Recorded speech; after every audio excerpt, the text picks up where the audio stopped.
Adepti? Well, Shenyun banned Mountain Shaper from Mount Outsong for 3 days.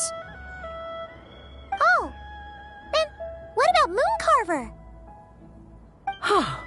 The scheme to plant mint in one's abode was one those two fools devised together? And when it comes to punishment, one does not discriminate. His banishment ends in 3 days as well.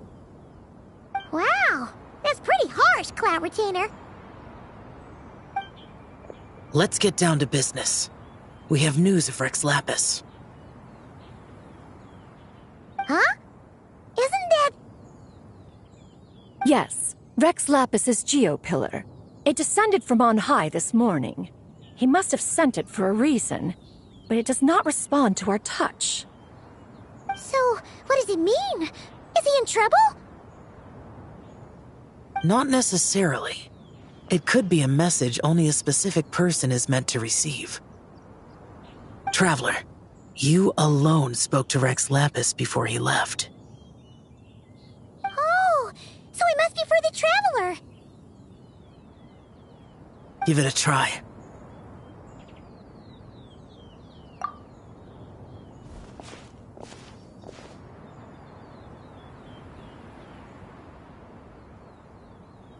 Come to the spring on Mount Qingse. I have left an entrance for you.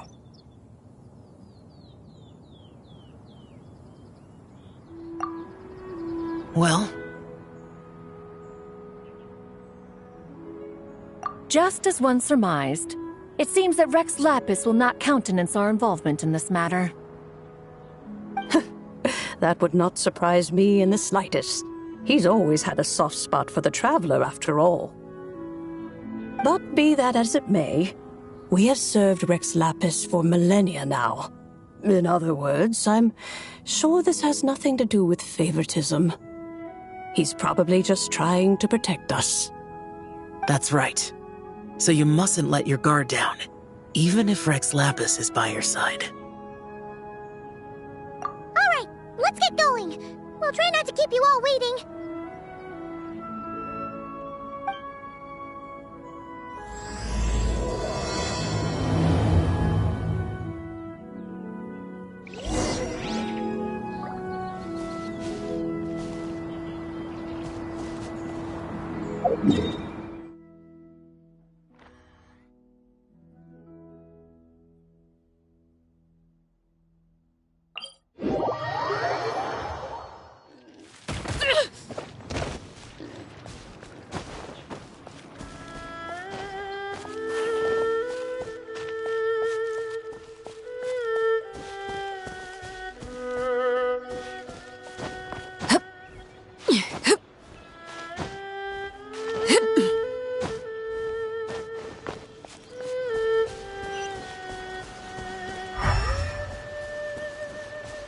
Keep your eyes peeled.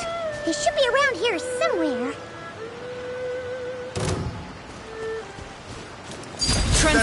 Odds, reveal!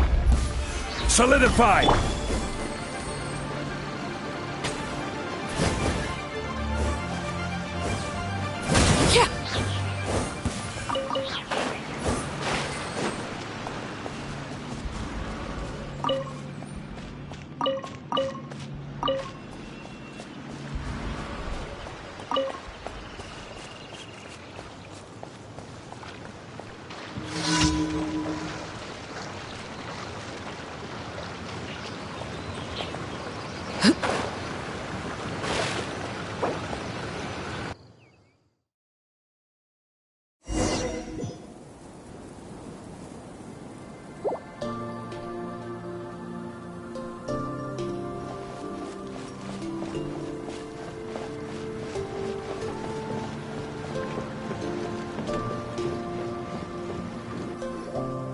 Who could have imagined that the once mighty Geo Archon might end up so, sitting on a humble stool in the woods, quietly weaving moon lanterns? You really do look like an old man now. This is a Shao lantern, not a moon lantern.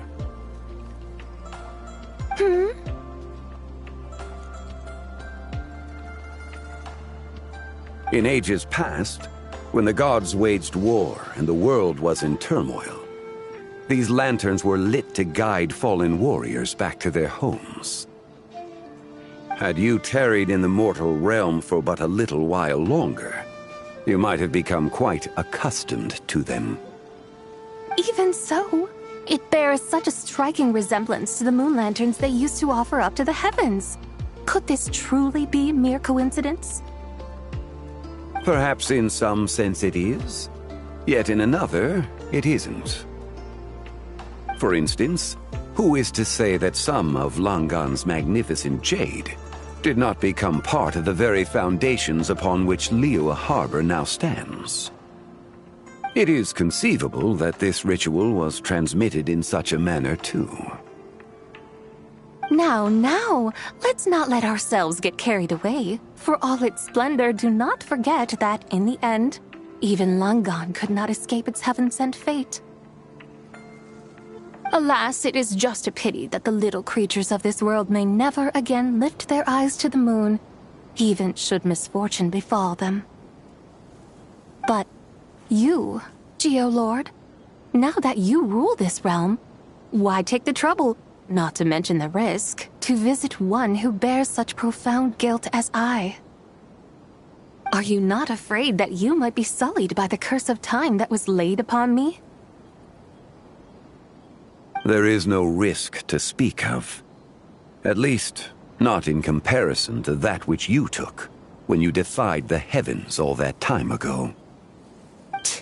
As I have stated, time and again, it was not I who defied the heavens. Geolord, the ancient affairs of Langan have nothing to do with me, for I am but one of her deadly selves, severed before her demise. My name is not Zebai, but Zichao. Surely you did not take us for one and the same solely on the basis that we may all assume the form of white horses?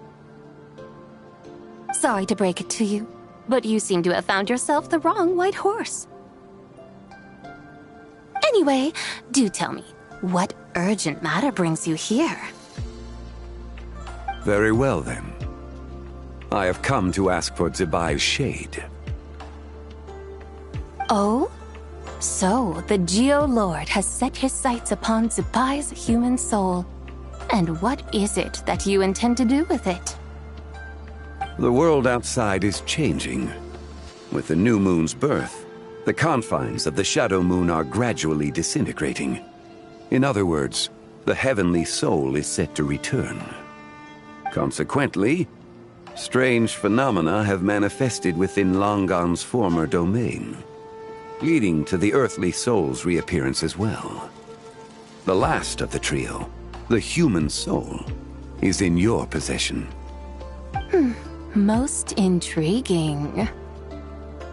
My intention is to gather all three together, so that an old friend may finally make her return. I must admit, it seems that some remarkable affairs are coming to pass in the outside world. Yet there is one thing you seem to have overlooked, Lord of Geo. Back in the day, it was you that freed me from that painting. And afterwards, I took up arms in your name. Together we first subdued Chenyu Vale, then brought peace to Mount Qingse. It was for this cause that the contract between us was made. But now that the debt has been repaid, what cause have you to expect my aid? Zebai and I have long been friends. Given not only that you were manifested from a corrupt desire within her divine form, but that you also possess a fragment of her soul, how can you purport to be the wrong white horse? I think you'll find that we are now as separate and distinct as any two beings ever were. What once shone with radiant purity has long become dust. What you see is no longer what it was. Oh, great Lord of Geo. Should this still be unclear to you, I bid you take your leave. It seems that the fault lies in my own lack of consideration. As you wish. I shall let this matter rest. Wait! One moment, if you will. Should this not be your opportunity to propose a new contract? The part where you make me an offer I simply couldn't refuse? Even those puny mortals know how to haggle when striking their bargains. Should you, the famed god of contracts, not likewise strive for success through negotiation? Come now, enough with the posturing. It's time to name your price. Very well. I had, in truth, prepared a new contract for your consideration. I knew you would not come before me unprepared. Yet, you should know that I want for nothing, for I live in the mountains, carefree and untroubled. Occasionally, I even find sport in teasing the mortals who stumble into my presence. Then why persist in telling them those ancient stories? I speak of what transpired before the sky collapsed and the earth sank into itself. That is merely my way of passing the time. And what of it? Would any believe, much less remember, the ramblings of a mountain hermit? Those tales have long since spread throughout the mortal realm. Who? Should my words prove insufficient, I invite you to see the world for yourself. To this end, I have found you a pair of trusty guides. The Lantern rite is presently underway in Liyue, and should prove quite intriguing for you. So this, then, is the contract you have prepared for me?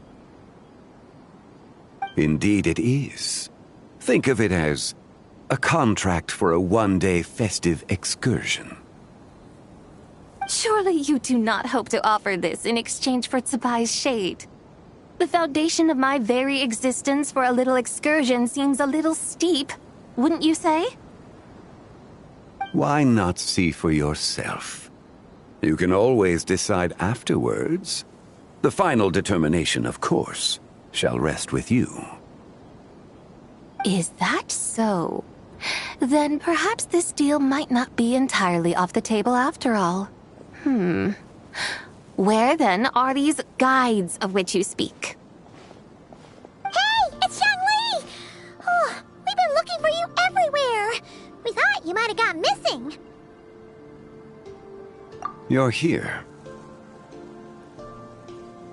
So these are my guides. Well, well. They certainly look the part, I'll give you that.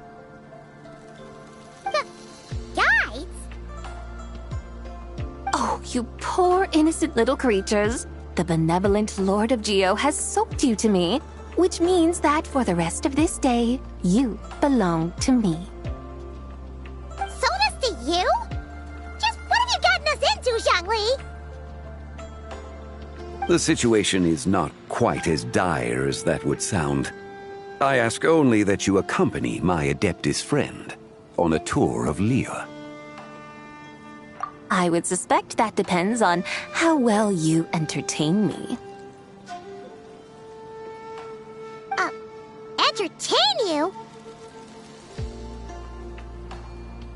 Let us start with this Liyue harbor of which I have heard so much. Nowhere is quite so fascinating as a place teeming with little mortals. How come this Adeptus sounds so different from what Paimon imagined?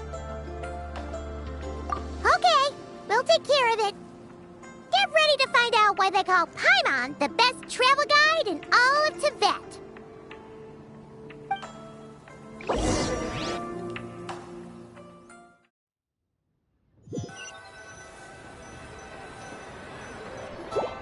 Look! We've arrived at Liyue Harbor! Not only is it Tibet's busiest port, it's also the beating heart of Liyue. So, dear Madam Adeptus, where would you like to go first? With humble fare and wine to sip, in comfort clothed and soul at ease, one eats, and all the heart's ills cease. So we're heading straight for the good stuff? Well, you're in luck, because Paimon's Paimon's an expert when it comes to food. There are two main cooking styles in Liyue. Li cuisine, which is all about mountain delicacies, and Yue cuisine, which is centered on seafood. The most famous restaurants are Liuli Pavilion and Shinyue Kiosk. Oh, now Paimon's starting to drool. Yes, our only option is to go try them both. 2 meals, back to back. Both sound like excellent options to me. Are these the kind of establishments that most people might visit on a regular basis? Not exactly. Both Li cuisine and Yue cuisine are known for their pricey ingredients. Definitely not what you'd call the budget options. But don't you worry about that. Just think of it as Zhang Li's little treat. Come on! Aren't you supposed to be pals with Hu Tao? I'm unsure we can afford to spend a little more of her mora at least. Hey! All Paimon wants is to provide our Adeptus with the best possible experience here. Don't you want that too? Both certainly sound like worthy choices. Just now, though, I happened to see a porter pass this way. Where might individuals like him go to eat? A hungry porter, huh? Oh! Paimon knows just the place! Yep. Nothing fancy schmancy there. Just tasty dishes made with simple ingredients in a variety of different styles. Most importantly, it's great value for money, too. No wonder everyone loves it, huh? Oh, and the owner happens to be a good friend of ours, too. One mean restaurant. Yes, even the name itself feels lively and down to earth. All right, let's make it our first stop. Yippee! That's a great choice, too. Alrighty, let's head over there right away. Paimon can't wait to dig in. Wamin Restaurant, here we come.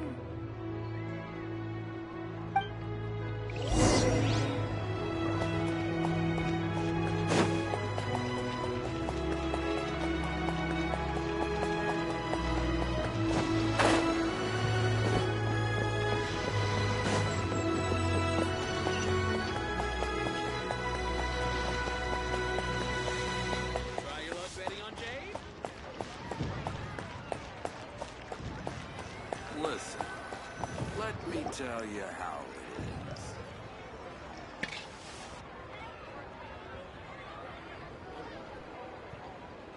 Xiangling! Shift now!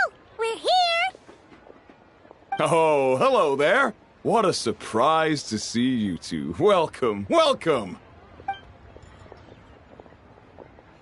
Hey there, Traveler and Paimon. We're a little busy today, so grab a table while you still can.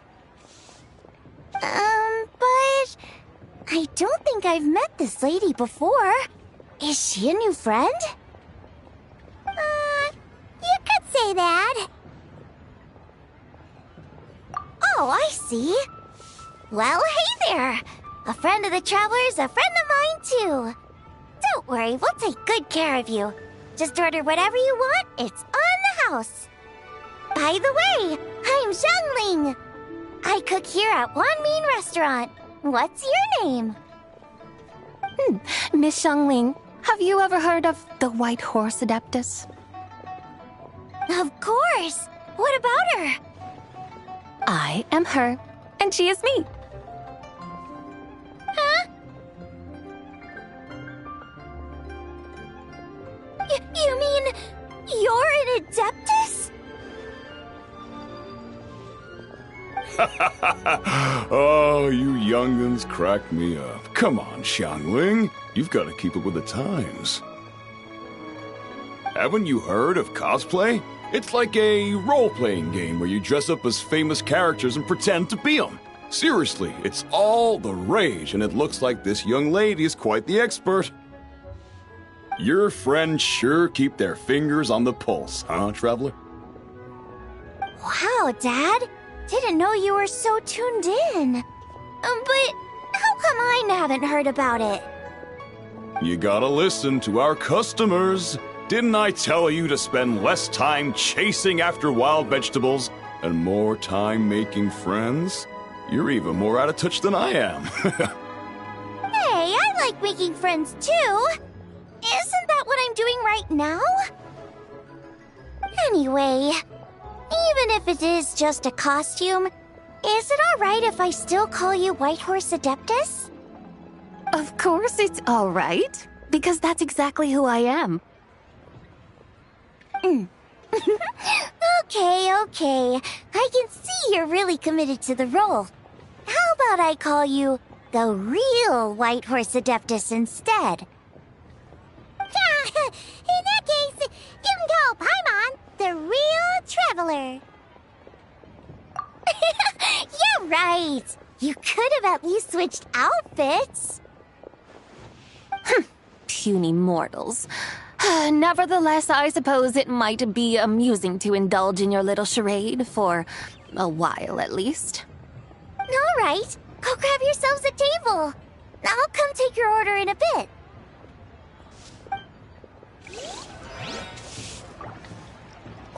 Cheap and tasty chop suey! Hello. May I ask if Miss Xiongling and Chef Mao are here? Yeah, they're just over there. Wait a sec. Aren't you? So, what would you like to... You're... Hello, Miss Xiongling. It's me, Lu Xiongxiong, the one who broke some stuff here at your restaurant a few days ago. I just wanted you to know how sorry I am. I honestly don't know what came over me. Please forgive me. Oh, it's you. You really gave me a fright that day, young lady. You didn't actually get food poisoning from our black-back perch stew, right? Come on, Dad. She's come to say sorry. It's all right, Miss Lu. You must have been feeling a bit off that day. You're looking so much better now, though. Why don't you grab a table, too? This one's on the house. No, I couldn't possibly. Hey, it's totally okay. We all feel under the weather sometimes, especially when we're away from home. Go on, find yourself a... yikes. Looks like all the tables are taken. Wanna come sit with us? We've got an extra seat over here. Thanks, guys. So what would you like to eat today? Feel free to order anything you like. I should very much like to sample your renowned poisonous blackback perch stew. It wasn't poisoned. That was all on me. So that's one portion of blackback perch stew. How about you guys? Paimon wants... Sure thing. Looks like Paimon's having trouble making up her mind. Anyway, I guarantee you'll love it. Let me think. Well, since the blackback perch stew is on the spicier side, I guess it makes sense to balance it out with a serving of stir-fried shrimp. And since it's Lantern Rite season, you better try out the triple-layered consommé and come and get it too! Those are our seasonal specialties. As for the carbs, since we've got a full table, how about some right at home? Along with our special chili mince cornbread buns. Trust me, you won't be disappointed. Then for dessert, I'll whip you up some Lucky Snow Delight. I just came up with it a few days ago, and I can't wait for you to try it. Wow! Sounds like quite the feast! Looks like Paimon's in luck today! Am I the only one who thinks that's way too much? Not at all. Don't worry, I know what I'm doing. And to top it all off, our star dish, Adeptus Temptation. You should know that we don't often serve this here at Wanmin Restaurant. But since this is my first time cooking for the White Horse Adeptus, I'm pulling out all the stops. Okie dokie, just sit back and relax.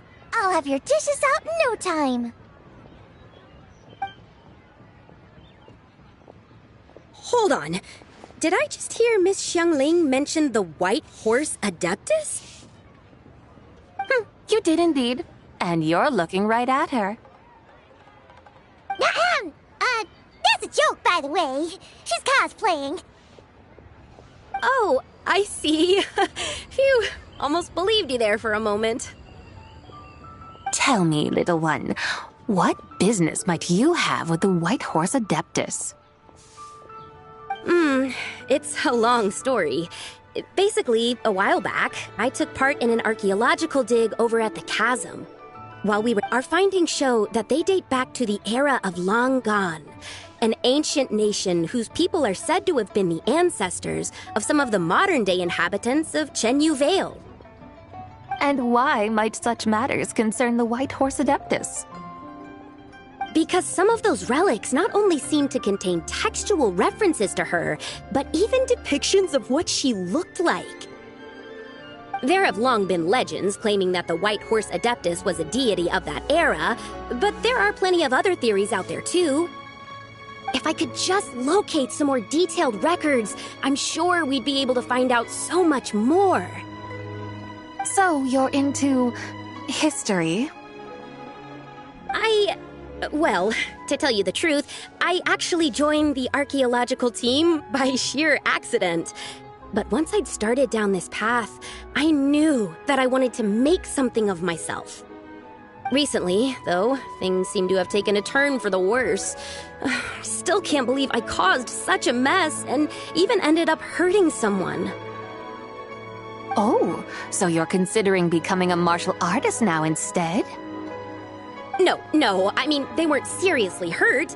It was just a few scratches, and they let it go after my mother compensated them. Either way, my career's pretty much over. And even though both the victim and the Ministry of Civil Affairs say they won't be pursuing the matter any further, my father says he's going to punish me according to our family rules. Family rules? Yeah, he's decided to ground me. I'll have to return to Chaoying Village after Lantern Rite, and goodness knows when I'll be allowed to leave again. Wow, that's harsh. Sounds like the kind of thing only rich, super traditional parents would do. We're not exactly rich, though. All we own are a few tea fields in Chaoying Village and a guest house in Liyue Harbor. A guest house? It isn't Baiju Guest House by any chance? Yep, he's my grandfather. So, you've heard of the guest house before? Small world, huh? Come to think of it, didn't Boss Lu mention something about hoping that the White Horse Adeptus would show up and let her divine power be known? Sure, but Paimon's guessing this wasn't exactly what he had in mind. Little one, it sounds to me that your family is rather well off after all. What then drew you to archaeology? Why subject yourself to such unnecessary hardships? Even if I stayed at home, there's no guarantee I'd lead a nice, easy life. Just look at my father. Recently, my grandfather put him in charge of the guest house, and he came up with a bunch of ideas right away, starting with changing its name. That didn't turn out well, though.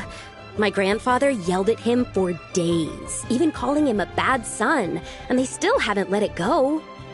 Oh! Paimon thinks we might have heard about that too. Long story short, being dependent on others is never fun. You just end up being completely under their thumb. That's why I want to make it on my own out here, no matter how hard it is. After all, as the saying goes, to rise above others, one must endure the hardest of hardships. What's so funny about that? You poor, innocent little creatures never fail to amuse me. To think you would endure all manner of hardships in your brief time on this mortal plane, and all that merely to rise above others. I would have thought that the wiser path would be to simply roam this world as I do. Huh? Tell me, what is it that you truly delight in? Archaeology? Martial arts? Tea planting? Or perhaps the keeping of a guest house? What I delight in? Yes! Surely there must be something you don't find quite so exhausting. Whatever delights you should not feel like a burden. But do things like that really exist? Of course! Take Miss Xiangling, for instance. I defy you to detect even a hint of hardship on her face when she wields her walking spatula. So, since it seems you are resolved to tread the rocky path, you should strive with all your might to pursue that which brings you delight. You mean, like cosplay? I suppose you might say that. Looks like the White Horse Adeptus is really getting into her role. I think I get what you mean then. Maybe I should have a chat with Miss Xiangling before I head home. Okay, everyone. Sorry to keep you waiting. Here's your food. Wow. It all smells so good. Oh, finally! I get to try that famous poisonous stew. Hey! Didn't you hear what Shang Shang said? It wasn't the stew. If anyone's to blame, it's that other you. What's up? How fiercely this mortal fare burns upon the tongue!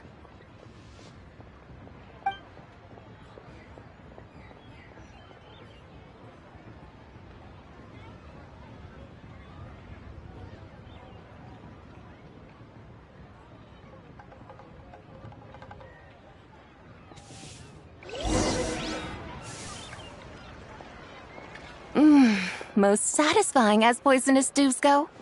So, where to now? Time, I think, to seek out some diversion? Oh, there's plenty of entertainment options in Liyue. Paimon will tell you that. The locals like to drink tea, walk their pets, play chess, watch operas, attend storytelling performances. Storytelling performances? You know, like listening to people telling stories. They're usually based on old Liyue legends, just like their operas. Stuff like the Divine Damsel of Devastation, Through the Eyes of a Dragon, or the Sanctification of Tao Do. What about the story of the bright moon that sits in the sky above us? Paimon doesn't think she's heard that one. Still, the moon does come up quite a lot. It's even in the name itself. The Yue in Liyue actually means moon. Since we're on the subject, you like telling stories yourself, right? Why don't we go check it out? In that case, I'll have to trouble the two of you to lead the way. Awesome! Let's go! Third round knockout, here we come! Should I save this money or invest it? Let's just plain